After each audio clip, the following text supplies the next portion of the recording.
Olá, Krugers e Krugeras! Eu sou Otávio Gaes, tá aqui o Super 8. E hoje, tô aqui pra dar continuidade à nossa revisão da franquia A Hora do Pesadelo. Só que tem um detalhezinho, eu joguei uma enquete lá na aba de comunidades e no meu Insta também pra saber se vocês prefeririam um filme por vídeo, só que mais completo, ou 2 filmes por vídeo, só que mais resumidos. A maioria decidiu um completão, então show de bola, vamos testar esse formato, porque dando certo eu vou perder menos tempo enxugando o resumo e ainda vou conseguir emplacar uma franquia após a outra, porque vai me sobrar tempo. É porque assim, pessoal, a gente aqui gosta de trabalhar de uma forma mais artesanal, sabe? Eu gosto de meter a mão na massa, eu gosto de participar de todas as etapas do vídeo, então eu prefiro fazer assim. Eu espero que vocês curtam. Agora, então, vamos lá checar o que rolou no segundo filme, desde a pré-produção até a repercussão final, com a minha opinião. E esse filme aqui é polêmico, tá? Mas não vamos antecipar, não. Vamos logo direto ao que interessa. Wes Craven não tinha qualquer intuito de trabalhar em A Hora do Pesadelo 2, A Vingança de Freddy. Isso porque ele havia concebido A Hora do Pesadelo para ser um filme só, acabou, ponto. Na verdade, ele queria até que o primeiro filme tivesse um final feliz, diferente do misterioso que foi para a versão final. Sobre isso, ela acabou cedendo, mas para voltar nessa sequência aqui, aí foi demais para ele tancar. Mas como para realizar o primeiro filme, Craven tinha cedido os direitos para New Line Cinema, o produtor, Robert Shaye, tinha algo muito valioso nas mãos e que poderia compensar o fato do lucro do primeiro filme ter ido praticamente todo para os financiadores e para salvar de vez a sua empresa, que sempre capengou. E aí, com a continuação lucrativa, ele poderia finalmente criar um caixa para New Line Cinema. Então os produtores selecionaram o roteiro de David Chaskin, que nunca tinha escrito um roteiro antes, mas surgiu com essa ideia aí de possessão e coisa e tal e coisa e pimba, e o pessoal da New Line acreditou que poderia dar certo. Não foi o caso do Craven, ele achou um roteiro bem problemático e fez várias observações, mas os executivos transitaram e defecaram e disseram: não, a gente quer gravar assim mesmo. Aí o que restou a ele? Então tá bom, né? Vai na fé. Se vira aí. E bem, com o roteiro pronto para dirigir, a New Line chamou Jack Shoulder, que só tinha dirigido um longa até então, o terror Noite de Pânico, para a própria New Line, que depois acabou esquecido com o tempo, mas havia sido bem recebido na época. Só que o mais esquisito de tudo isso era que o diretor não era fã do original e estava bem disposto a inventar demais, seguindo a linha do roteiro que também estava inventando bastante. Além disso, foi uma produção muito apressada, porque com o sucesso do original, o pessoal correu para já lançar esse segundo um ano depois. Como resultado, as tensões foram altas em longas horas de trabalho. Assim, repleto de maus sinais durante a produção, com um orçamento de 3 milhões de dólares e um elenco completamente novo, com exceção de Robert Englund como Fred Krueger, o filme chegou aos cinemas estadunidenses em 1º de novembro de 1985. No Brasil, a gente tomou mais aquele chá de espera como de hábito, podendo ver o filme só em julho de 1987. Inclusive, no vídeo passado, alguém me perguntou: Otávio, mas por que pra cá demorava tanto? Então, porque naquela época não era digital, não vinha pela nuvem como vem hoje, que tudo é muito rápido. Não, ali eram rolos de filme muito pesados e limitados. Então eles primeiro faziam uma estreia num determinado local, aí depois que caía o interesse ali, eles transportavam para outro lugar e depois assim, e por aí vai. E aqui no Brasil demorava por causa disso, porque a gente era uma das últimas escolhas. Mas beleza. Quanto à trama, então, desse segundo filme, ela contava o seguinte: lá vem um busão escolar cheio de marmanjo de 20 anos se fingindo de adolescente. Opa, esse piloto aqui me parece familiar, mas não por acaso, pois quando ficaram sobrando 3 adolescentes no busão, ele dispara que nem a bomba da peste, invade o deserto e de repente escurece e o chão começa a despencar até que o busão fica pendurado por 2 colunas de pedra, quando então o piloto se revela: sim, é o latanhador de adolescentes. Ele vem na malemolência ameaçando os 3 jovens que se peidam, se borram, se mijam e se encoxam no cantinho do busão até que vrau! Mas era de novo só um sonho do rapazote que acorda berrando. Jesse é o nome do mancebo que levanta, fala com a família, se despede da família e se encontra com a Meryl Streep.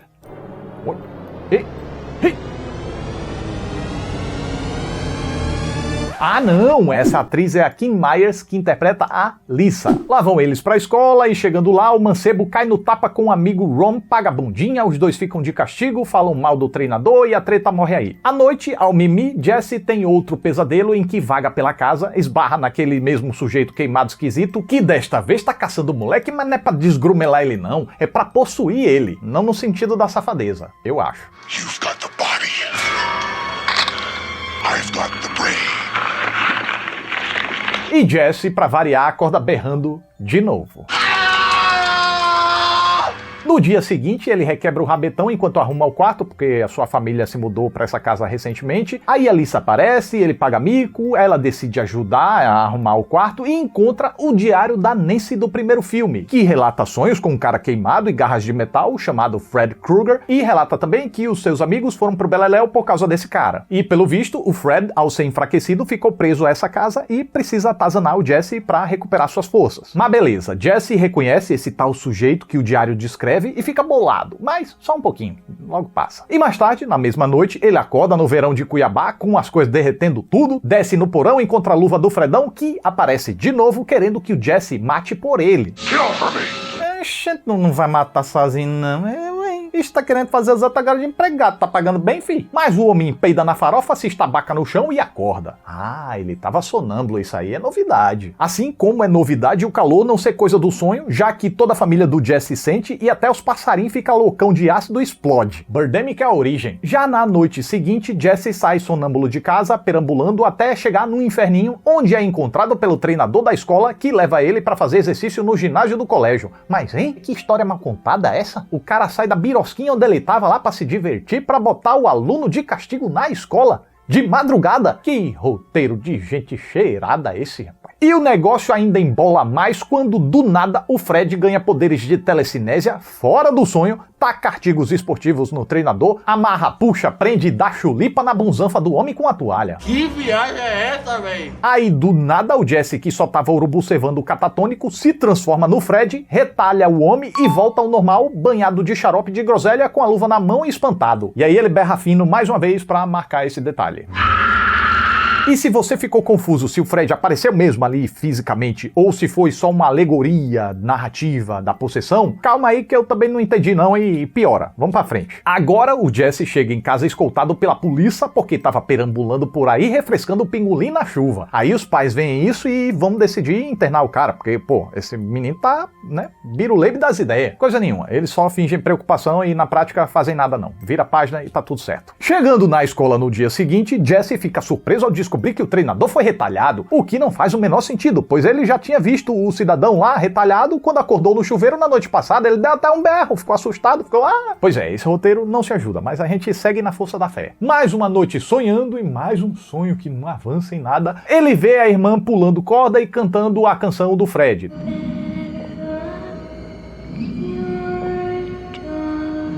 E mais uma vez fica por isso mesmo. No dia seguinte, uma torradeira pega fogo desconectada da tomada e fica por isso mesmo. Lisa leva o Jesse na fábrica onde o Fred foi morto pra ver se o Jesse sente alguma coisa. Ele não sente e fica por isso mesmo. À noite, Fred possuindo o Jesse faz quase ele matar a irmã, mas não mata não. Aí o Jesse toma um negocinho pra ficar acordado e adivinha? Sim, fica por isso mesmo.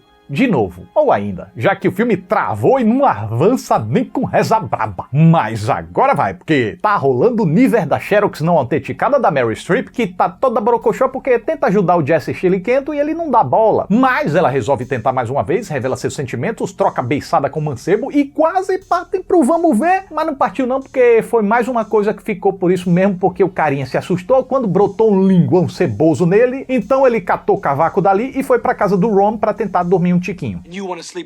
Jesse tererei das ideias pediu pro amigo ficar de olho nele, mas o Ron caga um tonel, vai dormir e quando se dá conta, o Jesse já acordou e tá se doendo como se estivesse parindo um tijolo. Então garras brotam de sua mão, o braço rasga, um olho sujo na boca e o Fred começa a brotar do seu bucho. Eu acho que eu me enganei, não era um tijolo não, mas parindo ele tava. E lá vai o Fred assim, descatembando, o cara saindo de dentro dele e já deu pra sacar o que acontece com o Ron, né? Em seguida, Jesse reaparece ensanguentado, mas inteirinho, com uma luva e o Fred zoando a cara dele. Mas ele estava vendo um reflexo no espelho. Novamente fica essa dúvida, o parto do Fred aconteceu mesmo ou foi só alegoria do que a mente do Jesse criou? Bom, mas ao ouvir os berros do Ron, os pais dele foram lá ver o que estava acontecendo e chamaram a polícia. Então, para não ferir mais ninguém, o Jesse tem bom senso e se entrega, certo?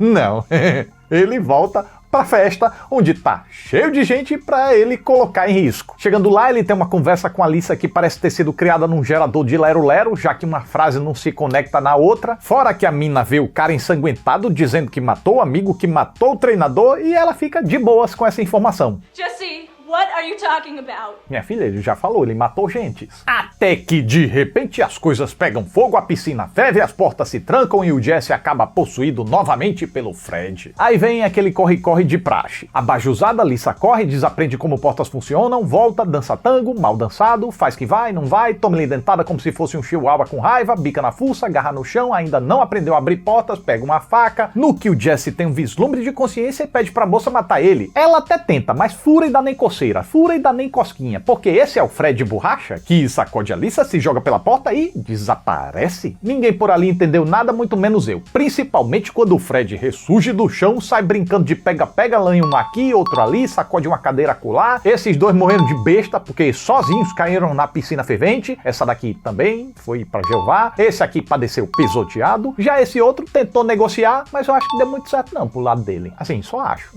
Uma presunção que me veio à cabeça agora. E é ótimo que o lugar tá lotado de gente, mas ninguém sequer pensa em lambrar uma cadeirada nesse vagabundo. Desta forma, o ataque só para porque ele cansou e foi embora muito tranquilamente, enjoou. O que eu não entendi, já que ele não queria matar gentes, pois tá cheio de gentes ali pra ele matar, mas não. Agora ele decidiu ir pra fábrica abandonada porque o roteirista deve ter pensado que o clímax lá ficaria mais top. O Fred já tava no clímax ali, já tava matando geral, ninguém dava conta dele, e aí ele não. Esse lugar aqui não tá legal, não tá ornando. Vamos aqui pra fábrica abandonada, porque lá vai ser, ó, mais top, assim, mais enfeitado, assim, né? Então, claro, a Lisa vai atrás e encontra dois cachorros estranhos com cara de bebê monstro, uma ratazana dos infernos devorando um capirongo de Chernobyl, e o filme simplesmente vai jogando invencionice sem nexo, porque sim. Mas então Lisa encontra Fred, e quando este está prestes a lascar o gume na moça, ela lembra o que leu no diário da Nancy, que não deveria temer o Fred, e se declara pra ele. Ora pitombas, mas também você não precisava ir de um extremo pro outro, né, fia? Ah, tá, não, erro meu, ela se declarou, foi pro Jesse que tava ali dentro do Fred, não do jeito que você tá pensando. E aí, por causa disso, ele finalmente começou a sangrar pelos buracos da facada de antes, lembram? Ela percebe a fraqueza do monstrengo e continua se declarando e até tasca ali um beijão de cinema no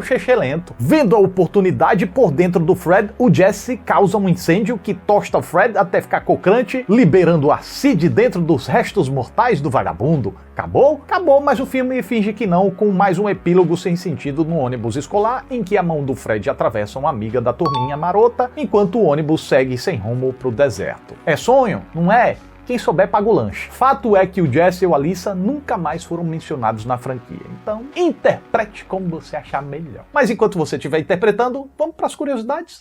Originalmente, o ator Robert Englund não voltaria como Fred Krueger, simplesmente porque o pessoal da New Line Cinema não queria aumentar o cachê dele. Executivos sendo executivos acharam: Ah, qualquer um faz isso aí. então contrataram um figurante pra fazer o Fred. Mas coitado, era muito ruim, totalmente sem jeito no papel, durão lá. Resultado, deu nem 2 semanas de filmagens e o bambambam da New Line, Robert Shea, percebeu o terrível erro que cometeu, demitiu o figurante e recontratou o Englund, atendendo às exigências dele. Olha só deu valor depois que perdeu. E aí, já que iam ter um ator de verdade, aproveitaram para deixar o personagem bem falante dessa vez. Além disso, os criadores resolveram mexer um tico nas capacidades do Fred também. Por isso, aqui nesse filme, quando ele acumula poder suficiente, através do medo de suas vítimas, ele pode distorcer a realidade, como acontece na sequência final em que a Lisa vê um monte de criatura esquisita. Eu também chamo disso de invencionismo, mas tudo bem. Já através da possessão, ele se torna capaz de mexer e alterar fisicamente no mundo real. Porém, se essas coisas não fazem sentido, mas a gente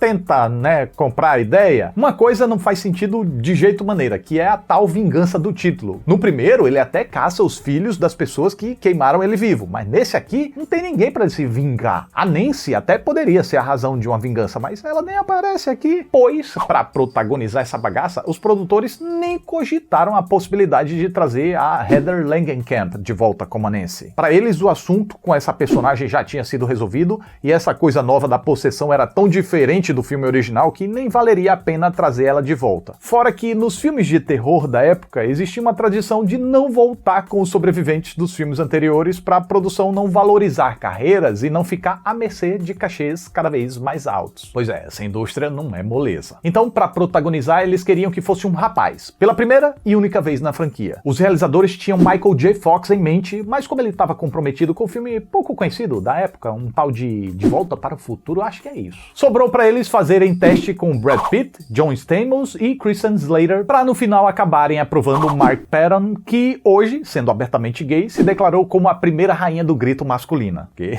o homem grita nesse filme.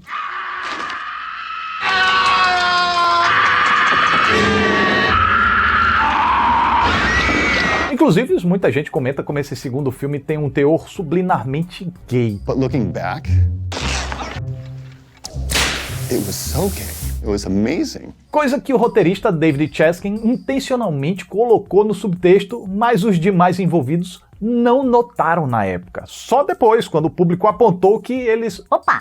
Não é que faz sentido esse negócio aí, rapaz? You know, this is probably the Top Gun of franchise horror films. You have a board game named Probe on it. He has a sign on the door that says no chicks allowed. E aí, depois de perceber isso, hoje ninguém consegue mais desver. No filme original, a porta da frente da casa da Elm Street 1428 era azul e o conversível do Glenn era vermelho. Nesse segundo filme, a porta ficou vermelha e o conversível do protagonista é azul. Outra diferença de visual tá no suéter do vilão, que pela primeira vez na franquia ficou no padrão que seria imortalizado, com as listras nas mangas também. O maquiador, David B. Miller, que desenhou a maquiagem do Fred pro filme original, chamou tanta atenção com seu trampo que estava sendo muito requisitado e aí não voltou pra cá. Quem substituiu ele foi Kevin Yegler, que contou apenas com algumas fotos e o filme original como referência, então achou melhor redesenhar o visual do vilão. Para isso, ele também estudou fotos de vítimas de queimaduras e fez algumas alterações, como destacar os ossos faciais, dando ao Fred traços de bruxa e olhos avermelhados demoníacos. E te falar que isso aí eu curti, viu? Na cena em que o Jesse se transforma em Fred, no roteiro dizia apenas que o vilão saía de dentro do corpo do mancebo. E aí os artistas de efeitos visuais tiveram que se virar para criar um conjunto super complexo de ideias, pois para cada takezinho foi usado um efeito diferente. Assim sendo, foram muitas próteses para cada fase da transformação. E sabe o olhinho do vilão aparecendo dentro da goela do carinha? Então, para filmar esse plano, os artistas de efeitos fizeram uma réplica da cabeça do Mark Patton com um buraco ali para alguém olhar por dentro. Porém, o espaço era muito pequenininho e a única pessoa que tinha uma cabeça pequena o suficiente para caber no buraco era a namorada do maquiador, Kevin Yegler. Curiosamente, essa foi a única vez em que o Fred foi interpretado por uma mulher, excluindo as vezes em que ele fingia ser outras pessoas, claro. Vamos agora com algumas curiosidades sobre o elenco. Essa foi a estreia de Kim Myers no cinema e ela teria sido escalada justamente por sua semelhança com a Meryl Streep. Olha aí, não fui só eu que notei isso aí. Só que ela não tem parentesco nenhum com a Meryl não, tá? Já Robert Russler, que interpretou Ron, revelou que quando foi ver o filme no cinema com seu pai, o coroa chorou durante a morte do seu personagem. Deve ter visto o personagem do pai chamando desesperado enquanto o filho estava sendo retalhado e aí o gatilho deve ter batido pesado. E a contagem final de corpos desse filme é 10. Sendo que dessa vez foi tudo no mundo real e não no mundo dos sonhos. Aliás, tudo com exceção da última, que eu não sei se foi real, não sei se foi sonho, não sei se até merecia ser contada como morte, enfim. E a morte de destaque desse filme pra mim foi a do Ron. Mais pela transformação prévia que levou até aquela morte do que pela morte em si. Porque em geral os ataques desse filme foram tão chimbunhazinhos, né? A Hora do Pesadelo 2, A Vingança de Freddy, começa de um jeito muito promissor, sugerindo um conceito novo de possessão durante o sono e tals, uma coisa que não chega a desmentir as regras estabelecidas no original e ainda expande essas tais. O que é bacaníssimo. Porém, não demora para os realizadores começarem a viajar na batatinha e começar a destrambelhar tudo. E, gente, pra que extrapolar tanto? Não sei. Só sei que começaram a contrariar demais o filme original e levaram esse aqui para direções completamente ridículas. Ficou um negócio mal trabalhado e, portanto, repetitivo, chato e capenga. E não só as situações são pobres e falsas, como os ataques são sem inspiração, como também os diálogos são horrorosos. Em certo momento, os atores até parecem completamente perdidos no que tem que falar em meio a tanto blá blá blá sem noção. It's gotta be everything you've taken in. Schneider, the diary, the glove. É como se eles não conseguissem entender como uma informação está sendo conectada à outra. Porque elas não estão se conectando. E nem culpo os coitados pelas interpretações perdidas. Com esse roteiro e a direção que não ajuda, não tinha jeito que desse jeito. O roteirista David Chaskin não parecia ter visto o filme original, porque o que ele inventa aqui é do tipo, sério, mano, tu acha que isso aqui tá encaixando no anterior? Não é possível. Quanto o diretor Jack Shoulder não parece entender o que tá filmando. Enquanto no original Wes Craven aproveitou aproveitava as capacidades do Freddy para espantar o público. Esse aqui até tem alguns trechinhos mais bem cuidados, como a sequência do ônibus escolar ou o Fred saindo de dentro do Jesse, mas em geral o filme tá cheio de trechos deploráveis, como a do passarinho aloprado, que pra que aquilo? A sequência do vestiário com os objetos levitando, depois a toalha batendo no popote do cara, sem falar em toda a sequência da festa, que é, meu amigo, tudo ali podia ser deletado, excluído, que ninguém ia sentir falta. E não só não faz falta, como eu acho que se fosse excluída, melhoraria o filme, porque essa sequência toda é podre. O Fred completamente palermão ali e só não tomou um sacode daquele monte de marmanjo porque a direção retratou todo mundo como mais palerma ainda. E com um vilão com a ameaça tão desacreditada, o maior perigo que esse filme proporciona é que ele dá um baita sono, então a gente pode dormir. Se bem que pode ter sido esse o grande plano do Fred. O visual do bicho dessa vez tá aprimorado, tá bem bacana, mas não colou. E assim, tudo isso que eu acabei de falar, eu escrevi assim que o filme terminou, eu escrevi ali no calor do momento, antes de pesquisar a repercussão da época, porque quando eu pesquisei, rapaziada, né, que bateu direitinho. Para começo de história, foi o filme da franquia menos favorito do Robert Englund. There's certain rules you don't break. In the Wes Craven Bible, we broke a couple of rules. Wes Craven também detestou, afirmando que o roteiro era abaixo do padrão, com suas muitas liberdades criativas e quebras de regras estabelecidas no original, e que não tinha como levar a sério a sequência da piscina, com o Fred presente fisicamente matando adolescentes mais altos e mais fortes do que ele. If he's out someplace, just out in the open and surrounded by big teenagers, it's not going to have the power. You're just running up against a wall right away as a director to make that scary. E os dois não estavam solitários com essa opinião, porque o resto do elenco e os fãs concordaram em gênero, número e grau. O que foi um tremendo risco que a New Line Cinema passou, viu? Porque se tivesse falhado, seria a ruína da empresa, que ainda estava numa fase embrionária. Mas, mesmo com críticas muito negativas, a bilheteria de 30 milhões de dólares foi boa o suficiente para salvar o caixa do estúdio, fazendo os executivos tratarem a franquia como uma galinha de ovos de ouro nos anos seguintes, com mais algumas sequências. Pelo menos, reconhecendo que algumas invencionices não deram certo e cientes do potencial da marca, os executivos resolveram tomar mais cuidado na parte 3, levando dessa vez 2 anos para concluir ela. O que a gente vai abordar no próximo vídeo para descobrir o que aconteceu com A Hora do Pesadelo 3, Os Guerreiros dos Sonhos. Espero poder contar com vocês na próxima semana. Se você ainda não assistiu o primeiro episódio, já tá no ar. Se você não assistiu ainda o de Sexta-feira 13, já tá no ar também. Também tem de Evil Dead. Nos vemos então na próxima semana com mais um episódio do Revisando a Franquia A Hora do Pesadelo.